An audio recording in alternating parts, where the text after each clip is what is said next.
នេះជាសម័យកោភ្នំរូបសាវរី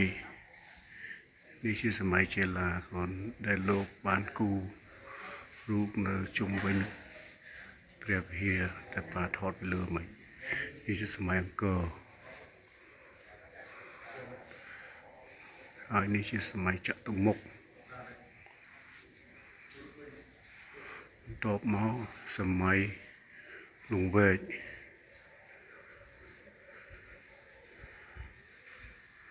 បន្ទាប់សម័យលង្វែកសម័យឧដុង្គ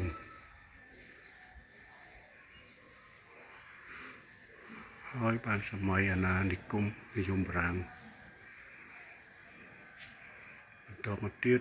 សម័យអាណានិគមជប៉ុន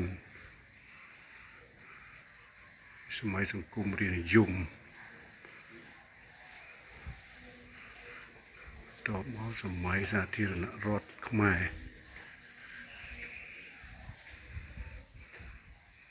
បន្ទាប់មកទៀតសម័យ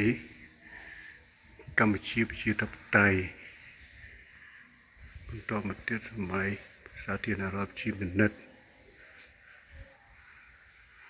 សម័យរដ្ឋកម្ពុជា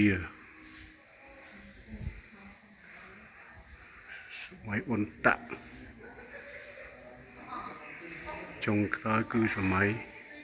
ព្រះរាជាណាចក្រកម្ពុជា